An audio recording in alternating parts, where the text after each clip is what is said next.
going on, everybody out there? This is Popular Stranger, and we are back at you again today with another MLB 21 The Show Diamond Dynasty video. In today's video, we're going to go over how to make stubs. We're going to show you how I've made well over 1 million stubs in Diamond Dynasty this year.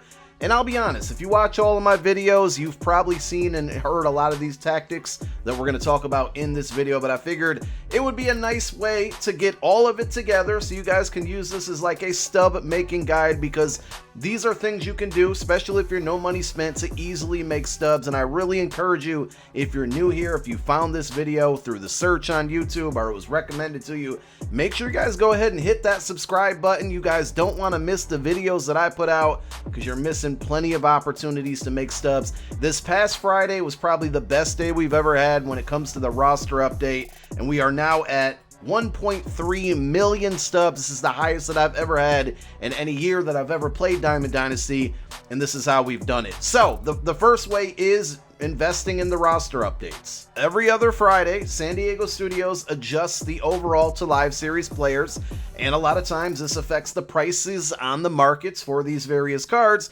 And if you predict these, you can make tons of stubs. I made a ton off of this past Friday's roster update. The next one won't be for another 2 weeks, and usually the Wednesday before that Friday, we put out a video going over all of the predictions. And I think for the last video I put out before this most recent roster update, I mean, we hit on like every single example. You can always find the latest roster update information over on the bottom right part of your play screen. I'm sorry, your home screen. You'll see the inside edge and roster update. So the thing that I want to focus on here, I hope that most of you understand what this means, investing in cards. The thing that's been a money maker for me is player switching tiers, whether it's silver to gold or gold to diamond.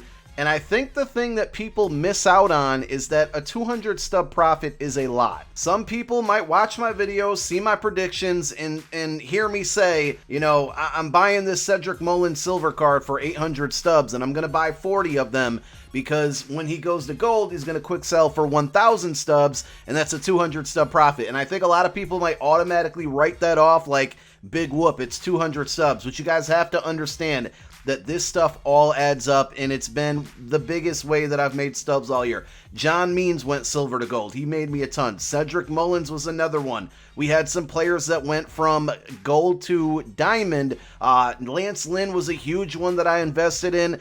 Even buying his card at like 4,500 stubs, 4,600 stubs. When he got his diamond upgrade, he went to a quick sell value of 5,000 stubs. It's like a 300, 400, 500 stub profit on every one. And again, don't get hung up on that number. Just realize that these numbers all add up. I wouldn't be at 1.3 million stubs without making a bunch of 200 stub profits. So I really need you guys to drill that in your brain that that is an okay thing. Another thing about upgrading or cards getting upgraded and making profits off of them is that if you upgrade in them right before or invest in them right before the roster changes, you can lock in at certain prices. So Lance Lynn's a great example here. Actually, he might not be. Okay, he is. Let's actually go to Carlos Rondon. He's probably going to be better. So this card is a diamond. At one point, it was not a diamond. So with a diamond, it quick sells for 5,000 stubs. You might notice that sell now value is 1,501. If I try to put in an order for, say, 333, right? That's obviously more than the 1,501. It's going to tell me I can't do it. It's a less than a quick sell value of 5,000 because this is a diamond card. What happened here is that somebody was very smart and put 249 buy orders in on this card at 1,500 stubs. And there's idiots out there that are going to continue to sell these cards at these prices instead of just quick selling them for 5,000 stubs. They're going to be selling this card to somebody, and he's going to be making bank every single time. This is something I did right before Friday's roster update, and it went very, very well for me. And it was funny because I put in a bunch of orders on Cedric Mullins, Ramil Tapia, and Trevor Rogers. And if you take a look over the weekend, all of those cards sold to me. So here's a bunch of Trevor Rogers cards. This is 627.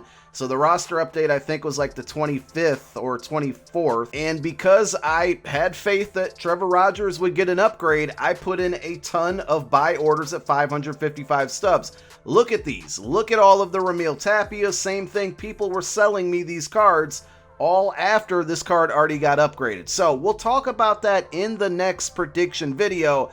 But I would say it's very, very important for you guys. I mean, here's all these Cedric Mullins cards. If we go a little further, look at all these Craig Kimbrells for 3,500 subs, Carlos Correas for 3,888 stubs. These were like 1,000 stub profits, which is a ton, you know, when it comes to it. I'm telling you, 200 stub profit is good. Making 1,000 on a flip, and all of these add up. Look at how many, we're going to talk about sniping and flipping cards, not sniping, but flipping cards. Look how many completed orders I have, 1,344 pages of completed orders. So I do a lot of work on the marketplace. Easy way to make stubs. If you want to get an early look at who's going to get an upgrade, you know, I put out the videos on Wednesdays. I talk about players in my stream. You can always just check stats at MLB.com. That's literally what I do. I go and look at, see who, you know, who's been really hot in the last 15 games, who's been hot in the last 30 games. Look for players that are hitting a lot of home runs out of nowhere. Now, I think we've seen, it feels like a record number of players getting upgrades this year. And I think they're going to start to slow down on those. So I don't know if this is going to be every other week. We're going to be able to make as much as we've been making. We're going to have to pay attention more as we get more data in on these players. You might see a standstill and not as many upgrades. So we'll have to wait and see. But that is definitely been the most profitable way that I've been making stubs off of investing. The other way is, and I'm going to talk about this probably Wednesday, I think we'll have a video, Tuesday or Wednesday. Tomorrow might be a double upload day, is that the Player of the Month program, okay? So we're coming to an end in June, which means we're going to get a Player of the Month program. And if you go, I'm going to the wrong screens here. If you go to the program, go to monthly rewards. We've seen it for April. We've seen it for May. It's going to happen in June, is that it requires this collection of cards, right? And this collection has all of these Topps Now cards, which can be earned for free. And I would recommend playing your Topps Now moments. If you don't know where they are, all you got to do is go all the way back over here to single player mode, go to moments, and then go to Topps Now. You play through these moments, you get a choice pack. These are going to give you these cards. You're going to need those for the Player of the Month. But you can also invest in these. Now, for the first month of Player of the Month, if you invested in those, they skyrocketed. Went from like 2,000, 3,000 to 10, 11, 12,000.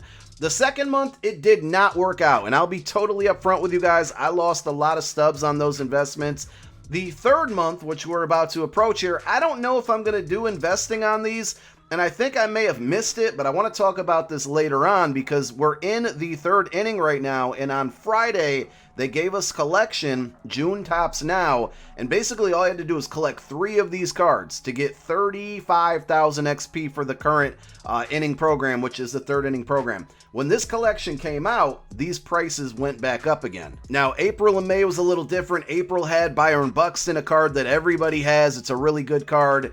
The next month for May, it wasn't as good, right? It was Marcus Semien, and I don't think he was as, you know, a highly desired and coveted player as Buxton, obviously. So a couple things went wrong with the investments there. Number one, you know, a lot of the community started investing because now we know the path and know what to expect. But 2 trends that I saw is, number one, these cards went up last month when we got this last minute collection for the second inning program.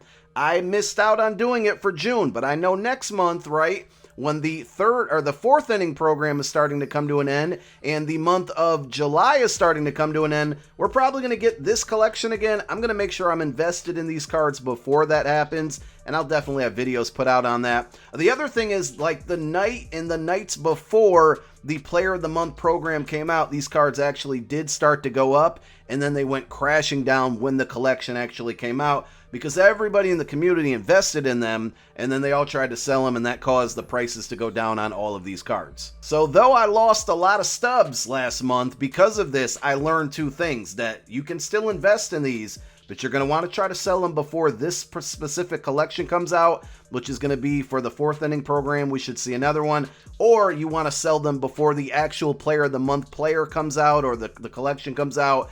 And if it's a highly desired player, I mean, we got some good candidates for June.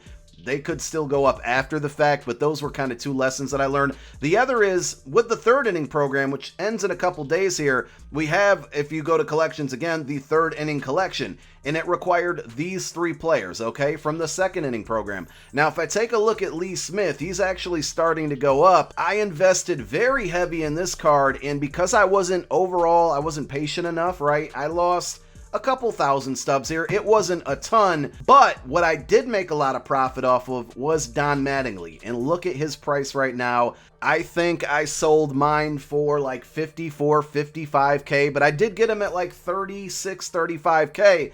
The reason I'm telling you this is because we're going to have the fourth inning coming on Thursday, and it's going to have a set with the three third inning bosses, so it's that time again to start investing. Again, I'm going to focus on this in a video probably tomorrow, but I will say this. Two things that I learned from that mistake with Lee Smith is, number one, just be more patient. If I waited a couple more weeks, I could sell those Lee Smiths now for a lot higher than I did the first time. And the second thing I learned was invest in the players that nobody wants, because that means there's less of those cards out there in the atmosphere. So Dennis Eckersley is one of them, and he's sitting right around 50K. This card's actually not going down in price, and I think it's maybe because it's a signature card. The other two cards, Troy Gloss and Grady Sizemore, basically all the same price, and they're actually a little bit higher than the second inning bosses were around this time last month. What I would invest in here if you are going to do it, and you kind of got to have a flexibility here with your stubs, all right? 1.3 million, I'm okay in losing a little bit, and I have enough to invest in a higher cost card, right?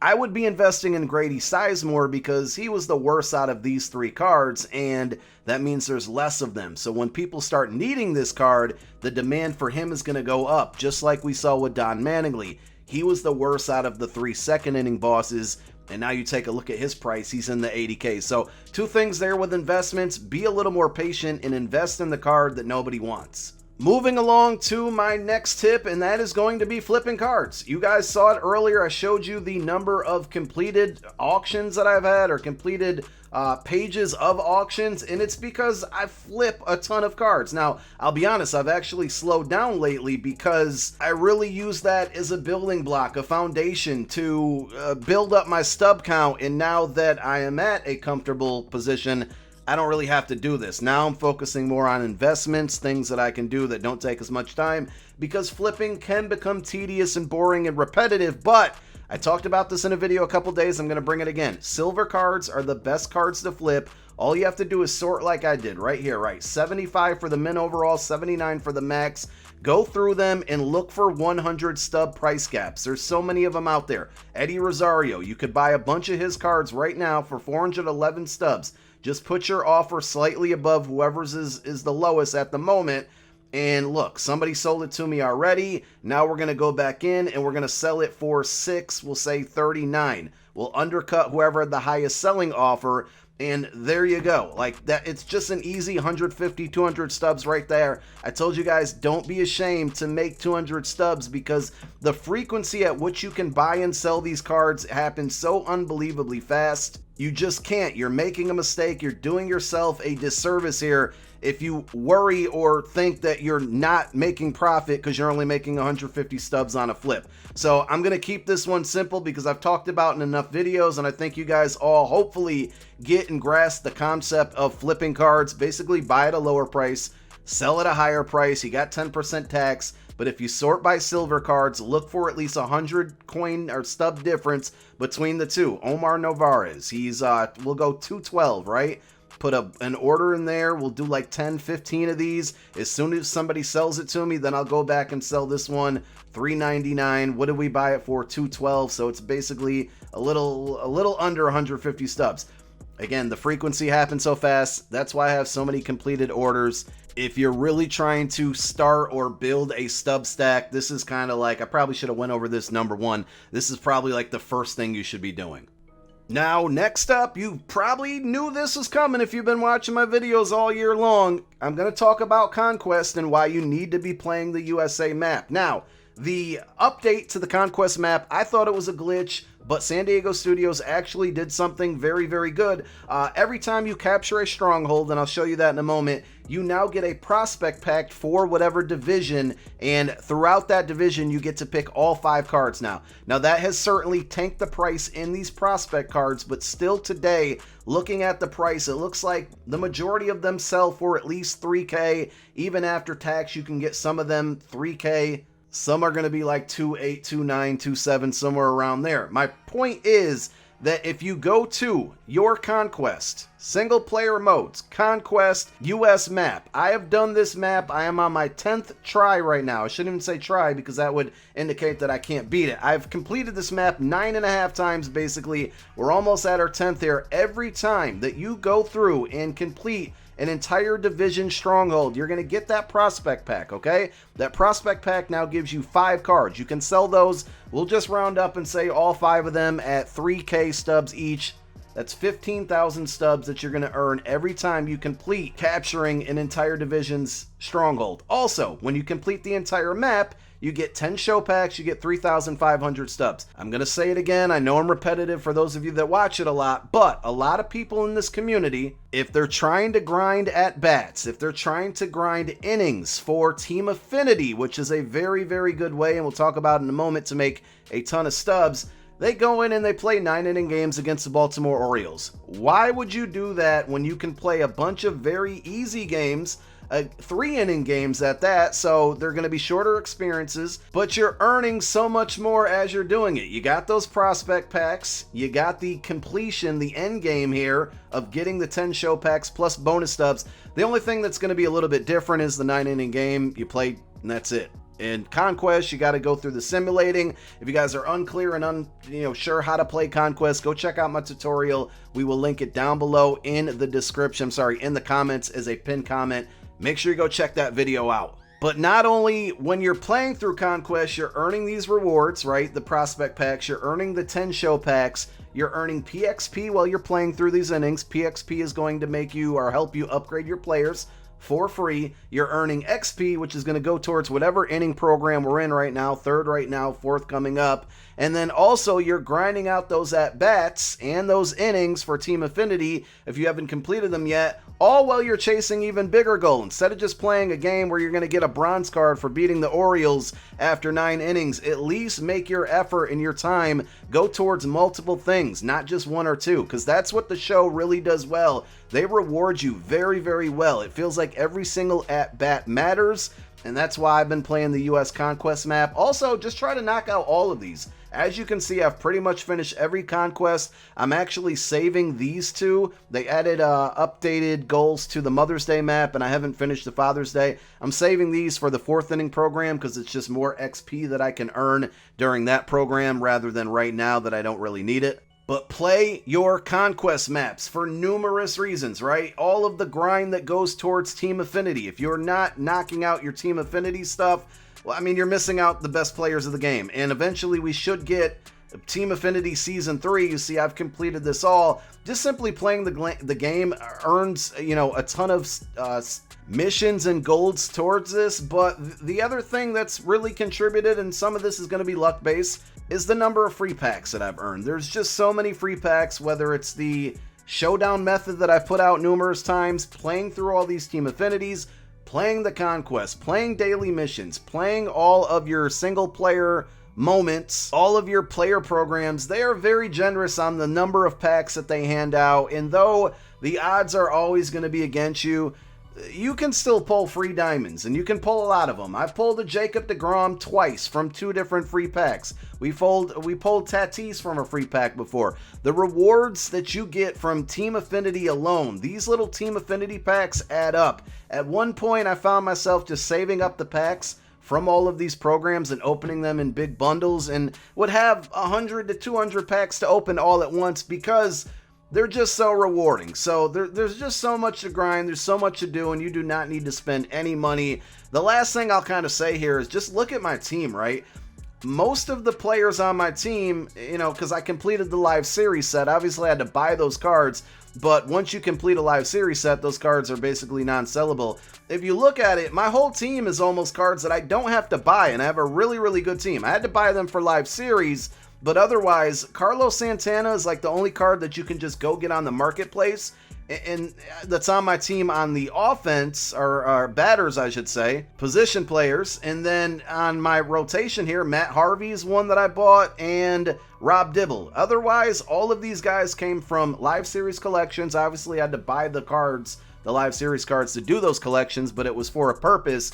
And look how good my team is. It's all team affinity. Player of the month. Look at my bench here. We got a bunch of guys down there. Like, there's just so much you can do, and it's so easy to make stubs. At the end of the day, follow everything that I talked about in this video, but also make sure you check out all the other videos. We'll have some good stuff for you tomorrow and Wednesday and Thursday. A lot of content coming. Fourth inning program on Thursday. We'll have investment help for you. It's going to be stuff I talked about in this video, but we'll dive a little bit deeper. Hope this video helped. Thank you guys for tuning in. My name is Popular Stranger. I'm out. Peace.